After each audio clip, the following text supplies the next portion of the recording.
Since the beginning, rivers have beckoned to men, and especially so in the deep reaches of the Southland, where the fascination of the great flood valleys has become a heritage among a people who are naturally inclined to view the passing hours with a complacent smile, even in the face of supreme adversity. And as a river etches its rises and falls, its violent twists from former beds in lasting scars along its banks, so likewise are the lives of humankind recorded in imperishable chronicles above. For truly, as the ancients have said, it is written. Here in the hall of human records is the keeper of the books, eternally aware of the fate of all, to whom the destinies of the humblest of the human race are as engrossing as those of conquerors. Thus it is entirely fitting that we pause to scan a single page in the life story of one of millions of peaceful families which dwell along the river, serene in their enjoyment of simple things daily renewed. And as we watch, the moving finger notes the coming of a new and tiny addition to its number.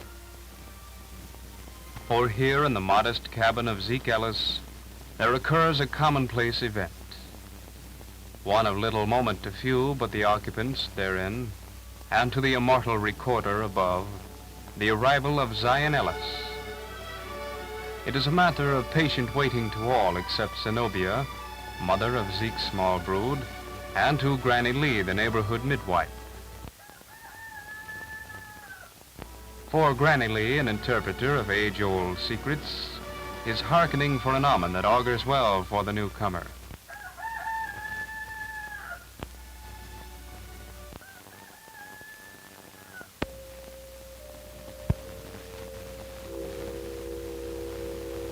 Hi, Zeke.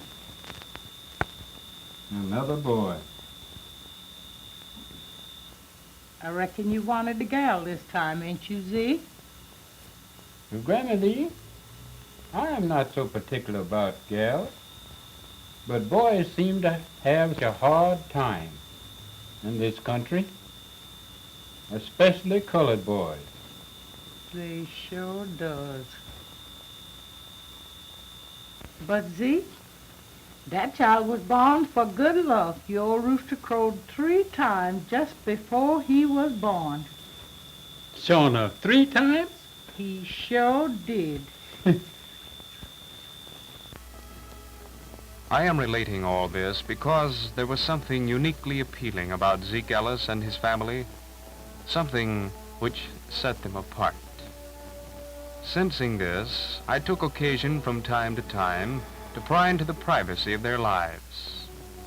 As you know, the path of any man is beset by trial, especially that of one who lives beside the Father of waters. And so it was that 8 years later the river rose and thundered.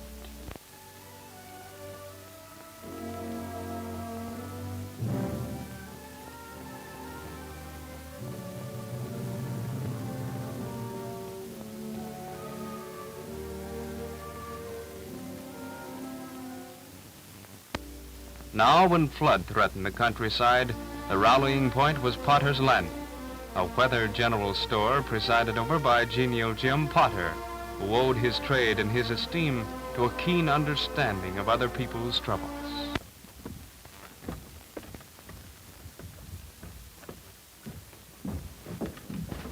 Mr. Potter, what you gonna do with this bed that came down on the boat from Floresville yesterday? Put to one side. You fella liable to want something to eat before you get to Carterville. Okay. And toward this refuge, as swiftly as their limited means permitted, hurried Zeke and his loved ones.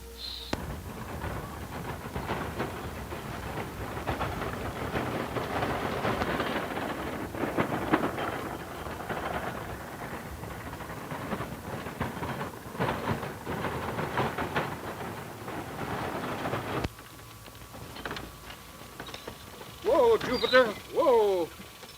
Is you tired, Zeke? No, not much, honey. Not much. Don't you want me to get out and help you some, Zeke? No, honey, you just stay up there and rest yourself. Stay right up there and rest yourself. We can make it, can't we, Jupiter?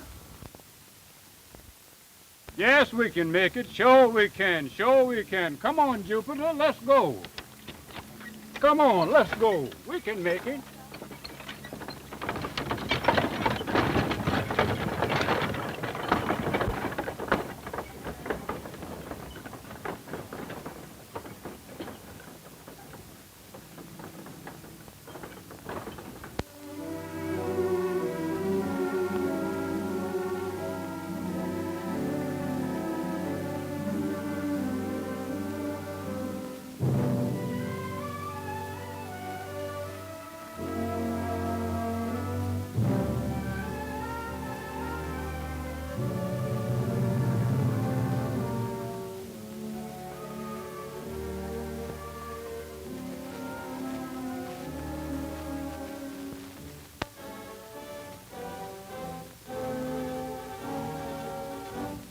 Inspector, what I'm gonna do with these sausages?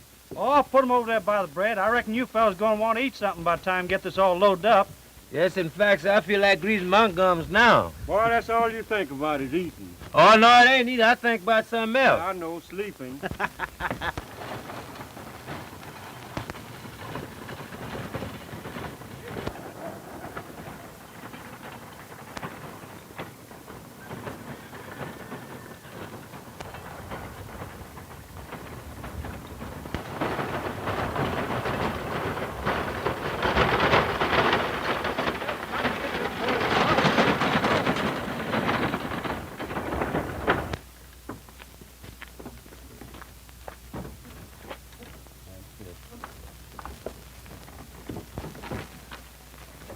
Hey, Zeke, what's going on around here? Where's the other mule, Zeke? Well, Mr. Potter, I turned that rascal out the other day to do a little grazing there. I tell you, he must run away, 'cause I ain't seen hide or hair of him since. Must have got bogged down in the swamps, Mr. Potter. Yeah, I lost a couple of them there last week myself, Zenobia. Look here, Zeke. You can't get up the hills without another mule. I know, Mr. Potter, but I just can't give up now. I've just got to do the best I can. And mules cost money, you know. Where's those kids of yours? Oh, they here. You Zebedee, Zachariah, Zion, come here, boys. Come here, quick. Zebedee, you and Zach could go down to the barn and catch two of the best mules you can find. Bring them right back here. Yes. Zeke, how you fixed for grub? Oh, we got plenty, Mr. Potter. We got plenty.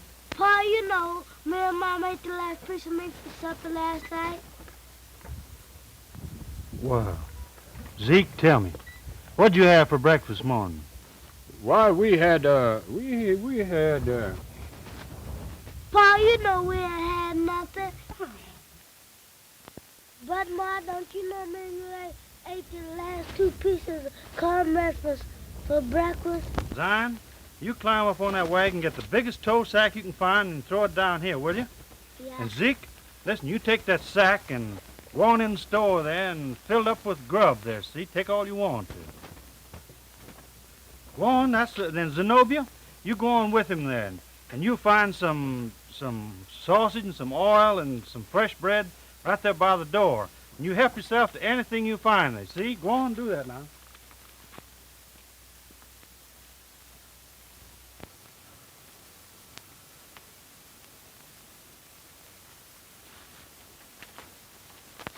Wait a minute, Zebedee. I ain't gonna walk way up there. I'm gonna ride. I wouldn't do that if I was you. That's a strange mule. I can ride anything with hair on his hide. Give me a lift. All right.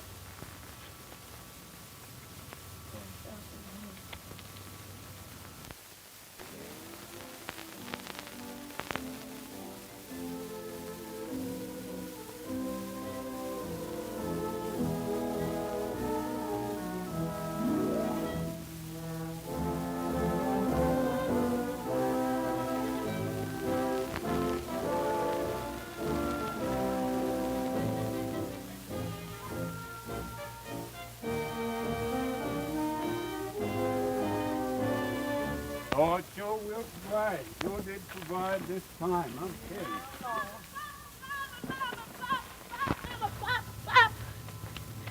What's the matter with you, boy? Where's Zachariah? The mule done thrown him, and he can't talk. Lord have mercy. Come on, Zenobia, let's go see what's the matter with that.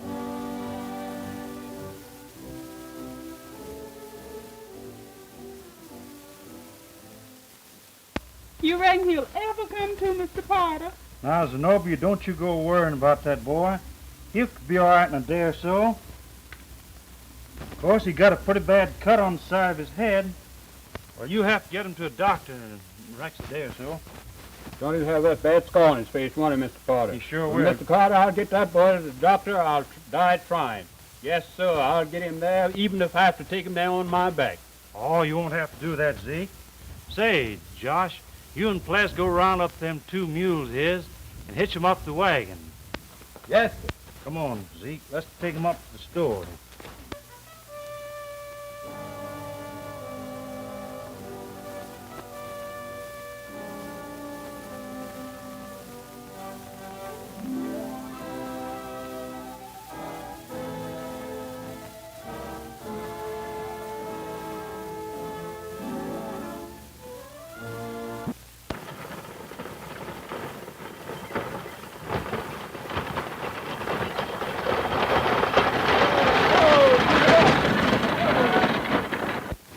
Let's see if we can get this gate open.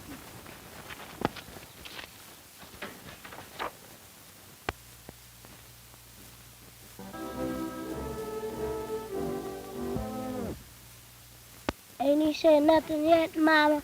No, son, he ain't said nothing yet. Is he never gonna say nothing, Mama? Yes, son, he'll be all right. Now don't bother Mama anymore. Mama, what do VEHICLES spell? That spells vehicle, son. What is vehicle, Mama? Vehicles is vehicles. This is one we're riding in.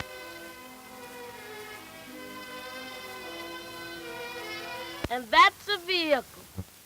Yeah, and I've been thinking all these years that that's a wagon. Me too. But wait a minute, Pa.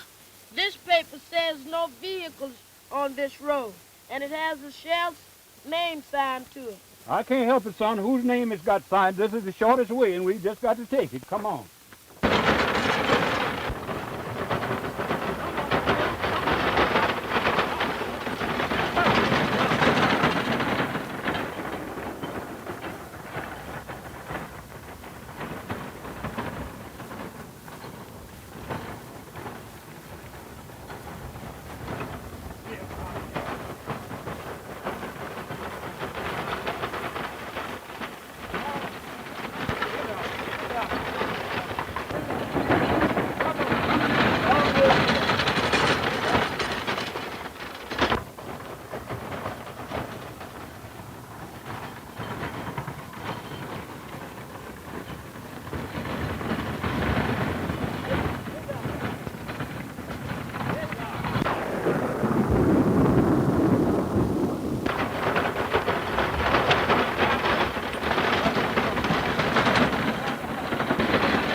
And what are your names? My name is Zebedee and Zion. Here's Miss Brown. And where are your parents? You mean my mom and my papa? Yes, where are they? We ain't seen them since yesterday evening. Where were they then? We don't know. We was all crossing Whitehall Creek when the levee broke. And we ain't seen Ma, Pa, and Zachariah since. And who is Zachariah? He's our brother. He got hurt at Father's Landing when the mule throwed him, and Pa tried to get into the doctor when the levee broke and dumped us all into the water. We'll find them. Won't we, Zion? Yeah, You poor little fellas.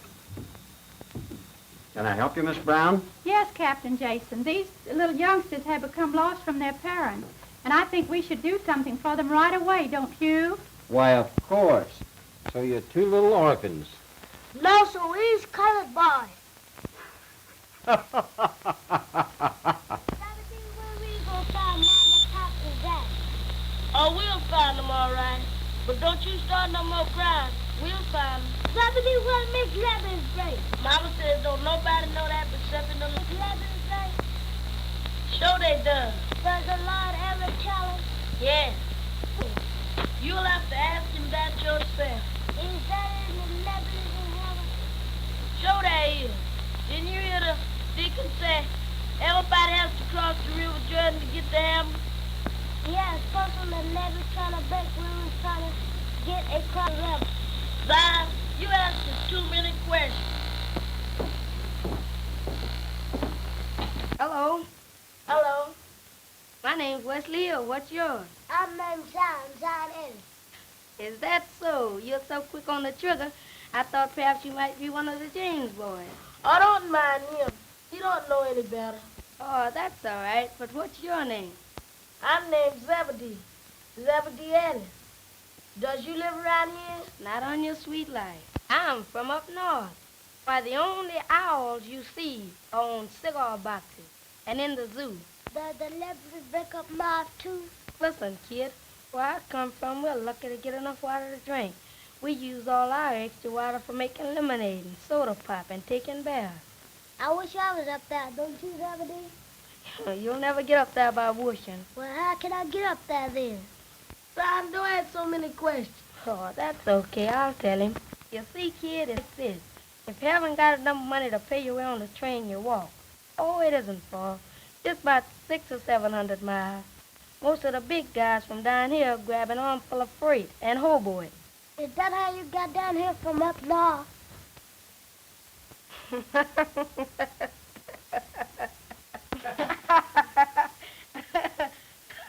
You know, I think your brother's a great kid. There's no use me kidding you two any longer. Those people up at the office know that your mother and father won't be back. How come? Well, they are dead. They don't know what happened to your other brother, but they're planning on sending you and the little fella here to an orphan home. But if you take my advice, you'll clear out before it's too late. Go anywhere, but don't let them send you to an asylum. I know what I'm talking about. I've been in one. See you later.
Zion, we ain't got no water.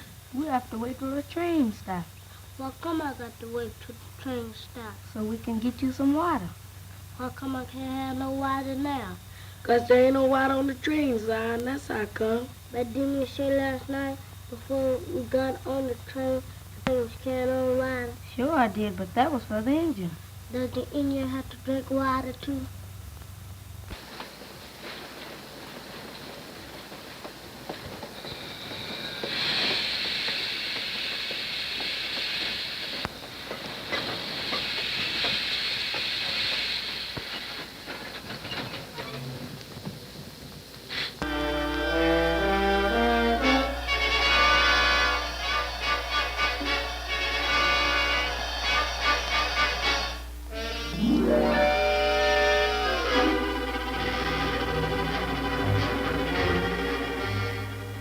Is he gonna bring you some water too, Zebedee?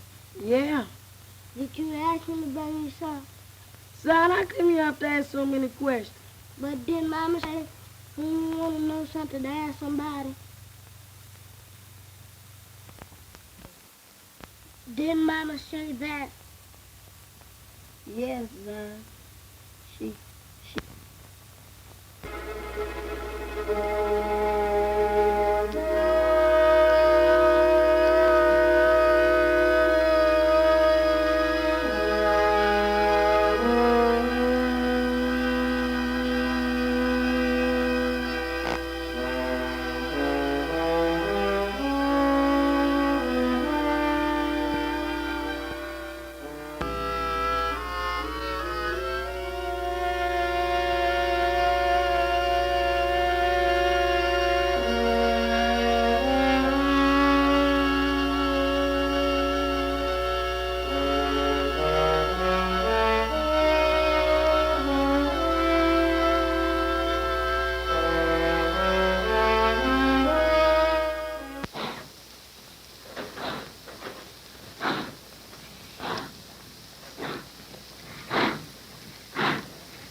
Zebedee, who you gonna find? Mama, Pop, and Jack?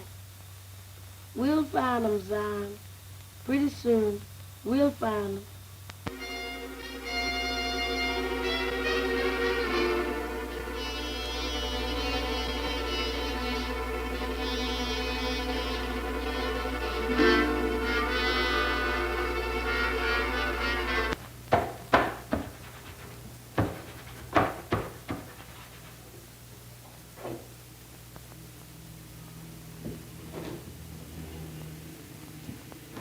No, that's all right. Thank you, sir. Thank you, sir. Come again. How's business? Pretty good. Almost $4 today. You'll make a lot more if you let me help you each day after school. Nothing doing. Here's $3. Pay Miss Martin $2.50 on the rent. And with the other 50 cents, buy something for supper. I'll be home after a while. Okay. You better be there, too.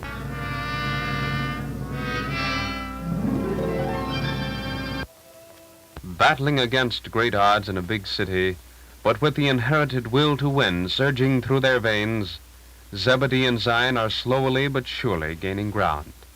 With Zebedee, the eldest, assuming the role of breadwinner, Zion attending school to be a lawyer, and Zebedee cherishing the desire to be a policeman.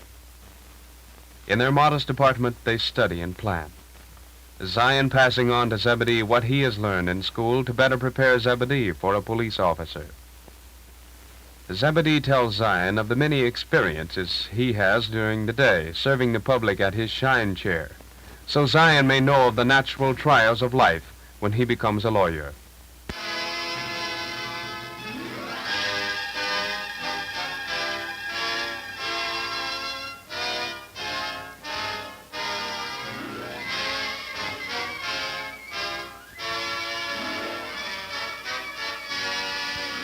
As the pages of time turn, Zebedee has reached his goal. He is now an officer of the law, willingly serving the people as he did at his shine chair, thinking only of rendering help to others, and still keeping his guiding finger on Zion through his remaining short period in law college.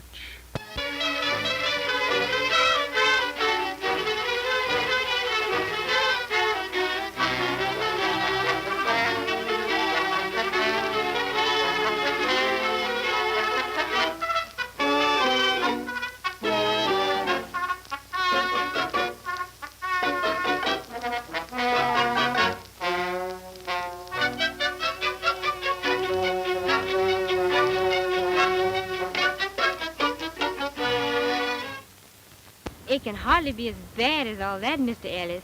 Well, hello, beautiful. Where did you come from? Are they having a recess in heaven? The name is Jordan.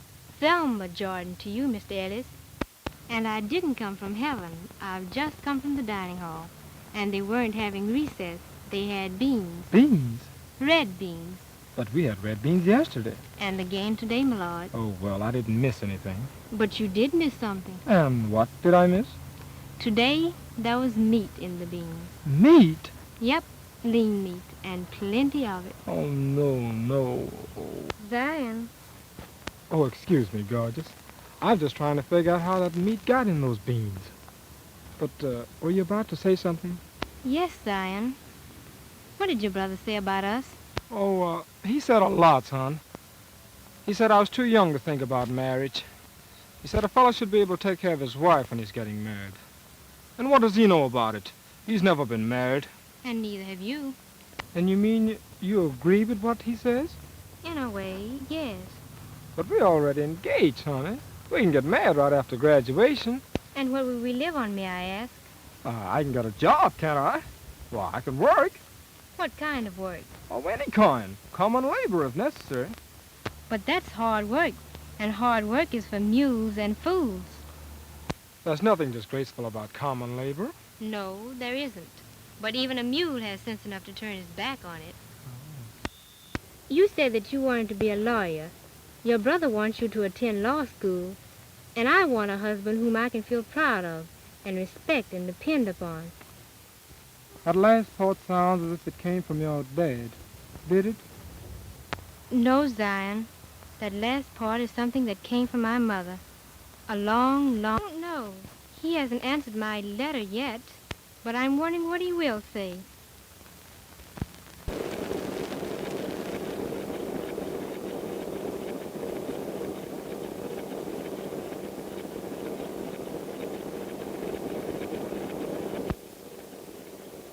And if I hear any more about this marrying business, I'll put you across my knees and...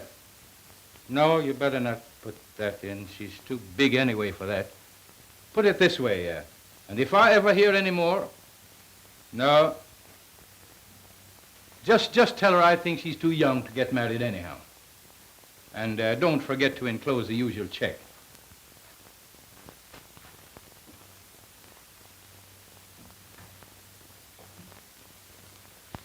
Will that be all, Mr. Jordan? Yes, I think that'll be all, Miss Rollins. By the way, tell Mr. Edwards to let me have those proof sheets right away. Yes, sir.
Come on, y'all's time now. Come on, let me see what y'all gonna do. Come Come on, let's get to working.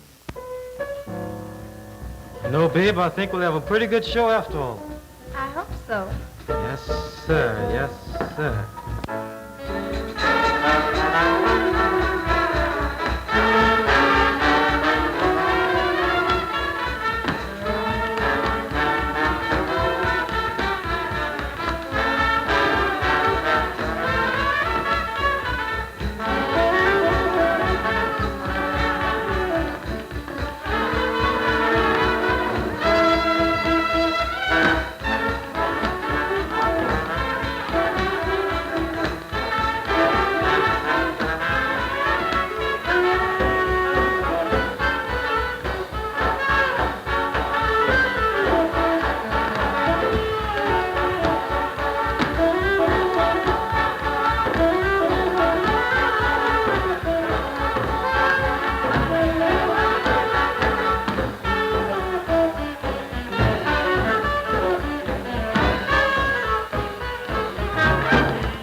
Time now. Let's go now. Let's get it to working. Come on.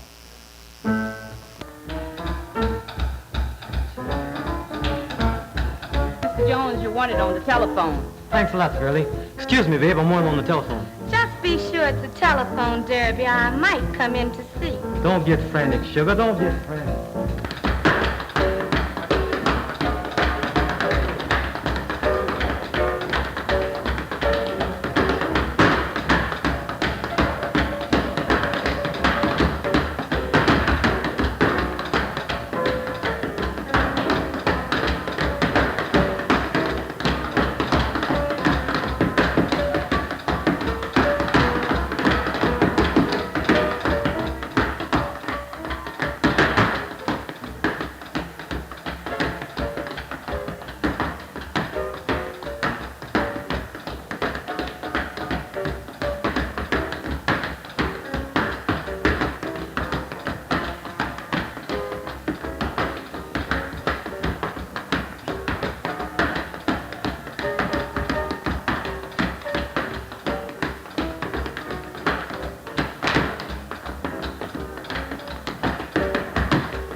Yeah. When did they get him? Who got him, Ellis? Okay, bail him out and send him right over.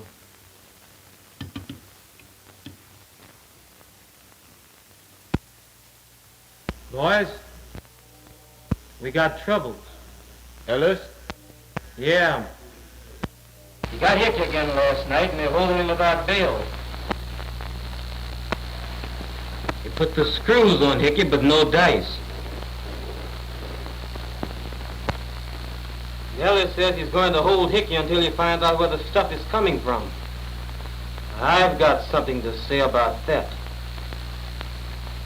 Ellis and that blabbermouth Jordan with his newspaper trying to turn this town into a churchyard. But if they think they're going to mess with my business, they've got another thought coming. Connors? Yes, boss. I want you to contact all the dealers on our list and tell them we'll let them have the stuff at half price, you understand? Okay, boss. And I want you two boys to fill every empty whiskey bottle you can lay your hands on. I'll get you some more stamps and labels later on. Boss, if Hickey's not going to be here, we're going to have someone to help us. Yeah, that's right. Well, who do you know that you can trust? Not anyone at the present. Say, boss, it's a deep and dumb guy stays down on Center Street. He does odd work, but he's kind of cracked. All right. Get him over here and put him to work. The dumber he is, the better he is for us. That's all, fellas. Okay, boss. Hello, Pop. Hello, darling. Gee, Pop. You look as though you've been worked all day and didn't get paid for it. That's just about what it amounts to, my dear. I was only kidding, Pop. But what's the matter? Is there anything wrong? Read this.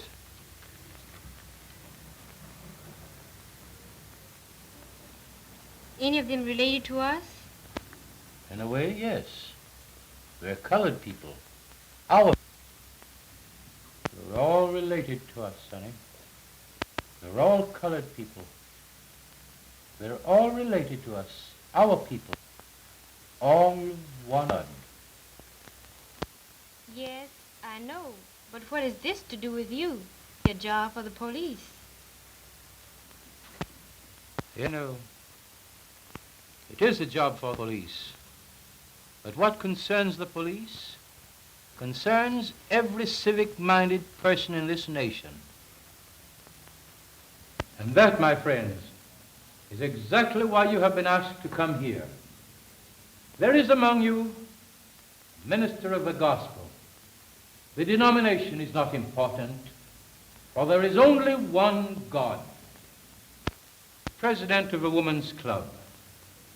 Women must be given consideration in these matters because no race or nation can ever hope to be greater than its women. And then a nurse whose duty it is to administer to our physical ills. A teacher upon whose shoulders rest the responsibility of educating our children. And a retired businessman who is familiar with all the ramifications of barter and trade. A young but efficient attorney at law to fight our legal battles. A society leader whose association with culture lends color to our efforts. A domestic worker whose association and contact with other peoples of other races is a valuable asset. A housewife and mother, the guardian angel of our homes, a laborer who represents the hewers of wood and the drawers of water that are so plentiful among us. And last but not least, a representative of our younger generation, upon whose heads will be heaped the fire of racial retribution, unless as a people we get together now and do something about this crucial situation. Think of it. 36 human beings, 25 of whom are colored, have lost their lives in recent race riots. right here in our city, a total of 17 persons, colored people, have died from the drinking of poison liquor that is being made and bootlegged right here among us. Day after day, we read of strikes, discrimination, and other racial conflicts. This news comes to us from all parts of the country. The situation has become grave, critical, and now an insidious attempt is being made to lay the blame for the spreading of a wave of racial unrest at our feet. Our press has been accused of stirring up ill feelings among our own people for the sole purpose of selling papers. As leaders of our chosen fields and communities, it is up to us to get together now and do something about this thing, something that must be done now. In the immortal words of Frederick Douglass, let me remind you that action, not criticism, is the plain duty of the hour. Words are only useful as they stimulate to blows. The officer's speech is only to point out when, where, and how to strike to the best advantage. There is no time for delay. The tide is at its flood. From north to south, from east to west, the sky is ablaze with now or never.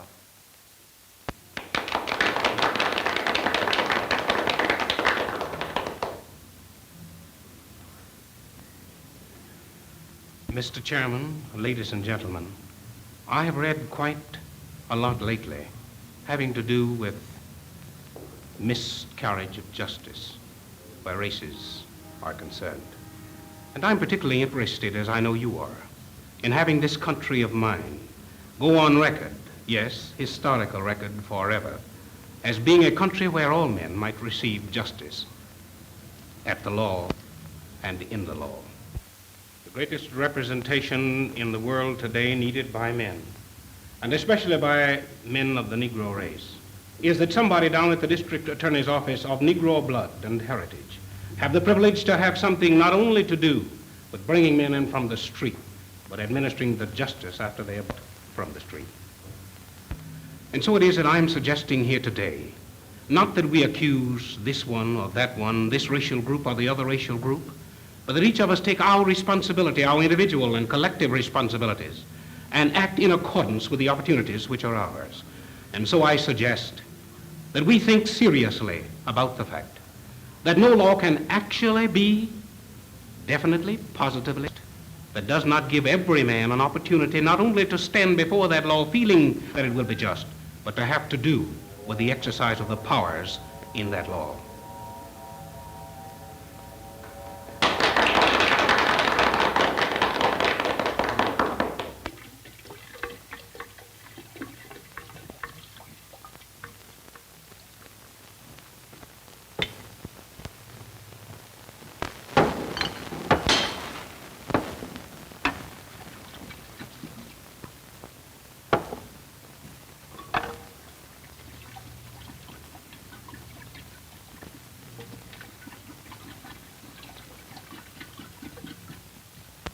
Go ahead and fill all the bottles that we have on hand.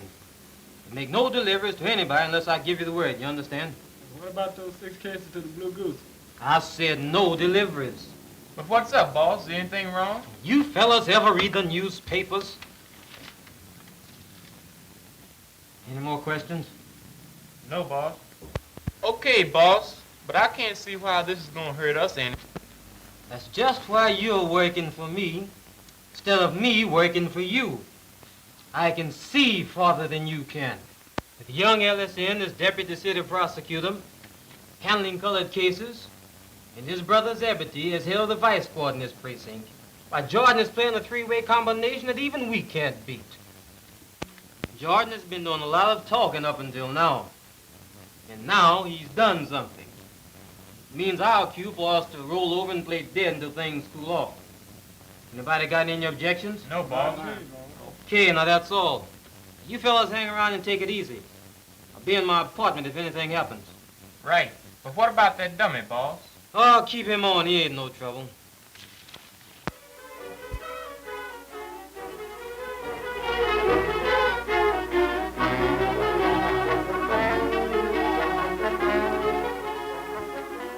Honest, darling, I'd give anything to be able to go horseback riding with you. But this case that I'm working on needs every bit of attention that I can get. And I've just got to make good. For us. All right, you win. I'll forgive you just this once. If you'll promise 2 whole evenings to make up for it. Now, that's a promise. And that's a deal. Bye.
Yes? Yes, this is he. What? All right. I'll be right over.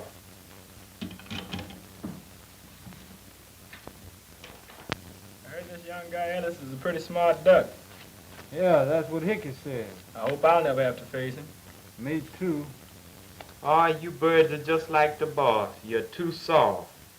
What do you mean? I mean, if I was boss of this gang, I'd shut Jordan up so quick it'd make his head swim. Just what would you use to shut him up with? Well, he's got a daughter, hasn't he? That's right. And he loves that daughter, doesn't he? That's right again. And if he thought something would happen to that daughter if he didn't leave us alone, he'd stop, wouldn't he? Well, I don't know about that. You mean you'd kidnap Jordan's daughter or something like that? Exactly. Well, you can deal past me, brother, in that kidnapping game. I'll go for bootlegging, crooked dice, Chinese lottery, anything like that. Kidnapping, that's out. My man, the government would put you so far back in jail, it'll take $3.06 to send you a penny postage.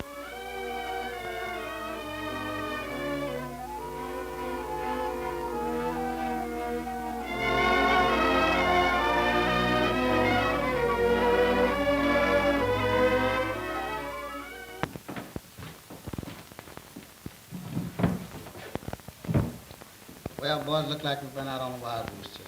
Yeah.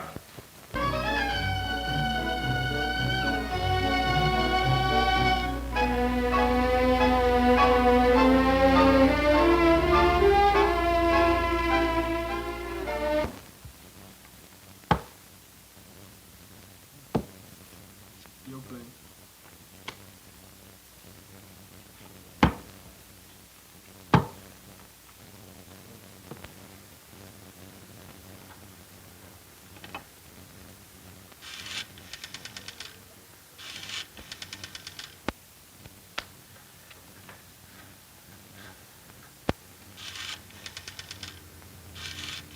Come on, it's your play. Wait a minute, I hear the telephone. Oh, you always hearing things. There's not but 2 phones in this whole building. That's this one here and one in the other room. So just have a look-see. We'll all look together then.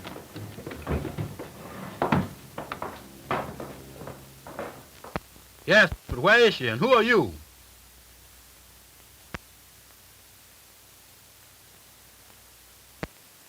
Hello. Hello. That was a tip-off on Zelma Jordan, but whoever it was hung up before I could find out where she is.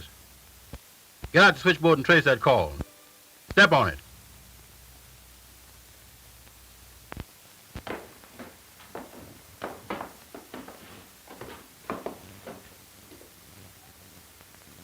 Well, you satisfied? Well, I guess you're right. Ain't nobody in here. And you want to look in the storeroom now? Ain't no telephone in the storeroom. Yeah, but that dummy's in there. And say, I got a hunch that dummy's not as dumb as he looks. We better look in there. Come on. Come on.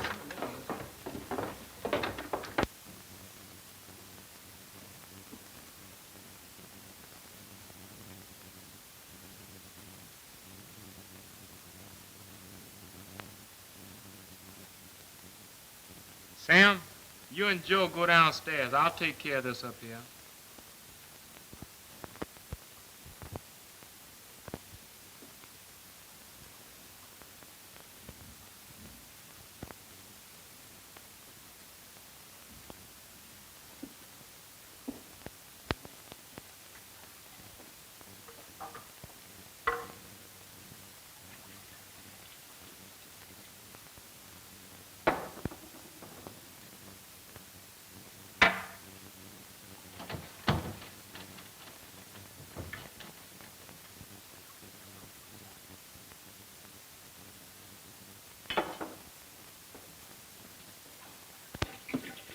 Fellas, look up here.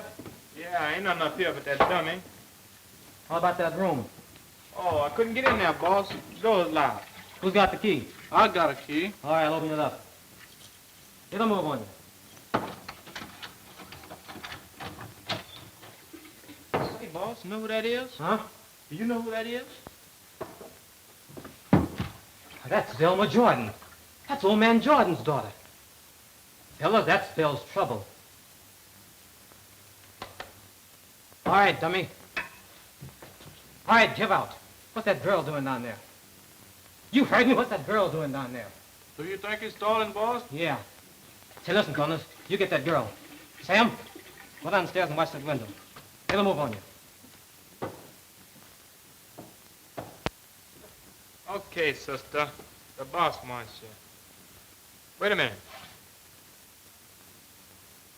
Say, boss, here comes the law.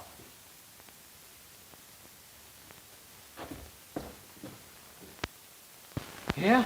Take cover, men.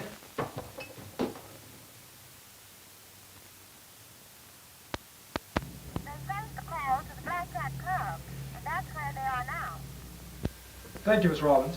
Thanks.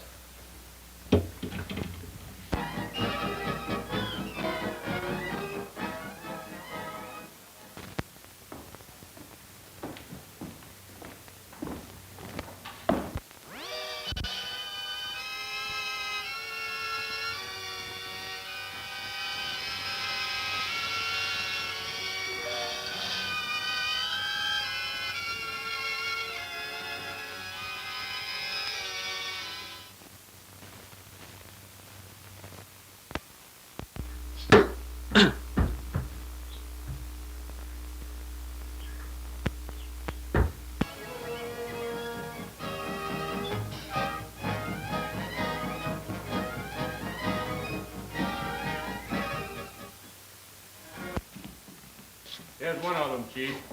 Yeah, that's one. There's another of them, Chief. Yeah, that's one. There's two more around here somewhere.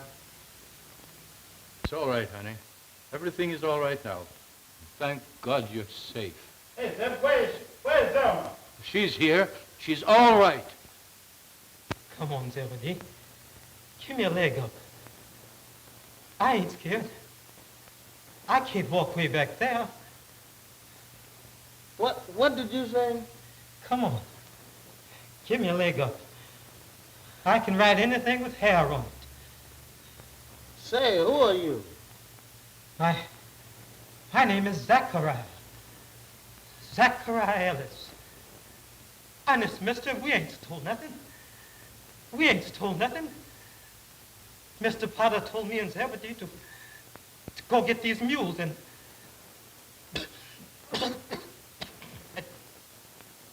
now we's on our way to.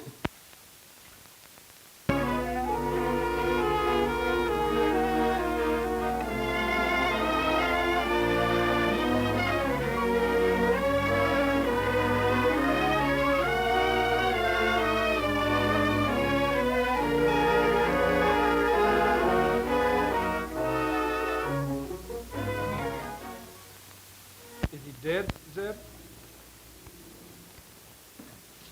Yes, he's dead, Zion. Did you fellas ever find out anything about him, where he came from, or who he is? No, all we know, they call him Derby Jones. Have a large, ugly scar over his left eye. All right, fellas, get these prisoners out to the car. Would you take a fellow to jail that once did you a favor? Say, I thought you couldn't talk. Well, that's what he thought, too. What's the meaning of this? You once did me a favor.